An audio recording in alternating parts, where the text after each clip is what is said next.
तो 9 नंबर का सवाल भी हमने लिख लिया है। देखिए, लोहे के 27 ठोस गोले को पिघला करके, लोहे का जो गोला है उसकी संख्या है 27 और 27 ठोस गोले को पिघला करके जिनमें से प्रत्येक की त्रिज्या आर है, मतलब सभी गोले की त्रिज्या जो है आर है, मतलब बराबर है, ये डिजिट में अंक में नहीं दिया है, आर है सबकी त्रिज्या, और पृष्ठीय क्षेत्रफल एस है।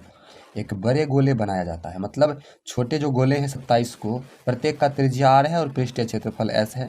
सबको पिघला करके सबको पिघला करके उससे एक सबसे बड़ा गोला बनाया जाता है जिसका पृष्ठीय क्षेत्रफल एस डैश है। तो ज्ञात कीजिए नए गोले की त्रिज्या आर डैश, और दूसरा नंबर में एस और एस डैश का अनुपात याद करना। सवाल आसान है लेकिन भाषा जो इस प्रकार से दे दिया है जिसमें कन्फ्यूज हो जाते हैं स्टूडेंट। तो सबसे पहले हम नए गोले की त्रिज्या निकालेंगे।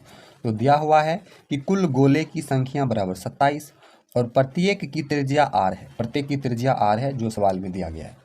तो माना कि छोटा गोला का त्रिज्या बराबर आर, कुछ भी मान सकते हैं R1 R2, और बड़े गोले की त्रिज्या बराबर आर डैश। छोटे गोले की त्रिज्या आर मान ली और बड़े गोले की त्रिज्या को आर डैश मान ली। तो प्रश्न से चलेंगे। तो बड़े गोले का आयतन बराबर, बड़े गोले का आयतन कितना होगा जितना छोटे गोले का होगा, तो एक छोटे गोले का आयतन गुना 27 कर दिए, क्योंकि 27 गोला है तो 27 गुने छोटे गोले का आयतन।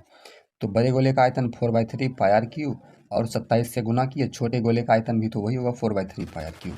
4/3 पाई और 4/3 पाई कट जाएगा, इधर जो आर क्यूब और 27 बचा, और इधर जो बड़े गोले का त्रिज्या जो था आर डैश था, आपको पता है माने भी थे यहाँ पर। तो यहाँ पर आर डैश का क्यूब बराबर 27 गुने आर क्यूब, तो आर डैश का क्यूब बराबर 27 का यहाँ पर गुणनखंड कर दिए, 3 तिहाई 9, 9 तिहाई 27।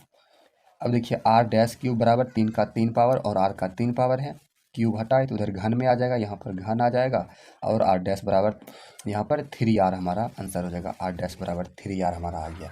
ये देखिए घन में है, घन में, तो घनमूल आपको सिखाए हैं, तो घनमूल इसका निकाले हैं, तो 27 आर क्यू का घनमूल 3r हो जाएगा।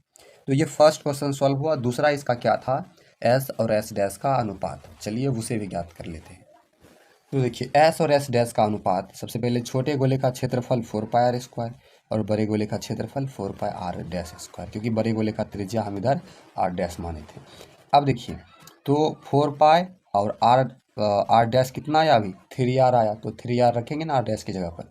तो यहाँ पर देखिए एस और एस का अनुपात ज्ञात करेंगे। तो एस जो है वो पहले गोले का छोटे गोले का क्षेत्रफल और बड़े गोले का क्षेत्रफल एस डैश है, तो 4 पाई आर स्क्वायर छोटे गोले का क्षेत्रफल और 4/3 का होल स्क्वायर ये बड़े गोले का क्षेत्रफल। बट्टा में किए भाग कर देना है, 4 पाई कट जाएगा, आर स्क्वायर कटेगा, 1/9, 1:9 हमको प्राप्त होगा। तो इस प्रकार से 9वां सवाल भी सॉल्व हुआ। आप स्क्रीनशॉट कर सकते हैं। इस चैप्टर का लास्ट सवाल 10वां सवाल समझते हैं।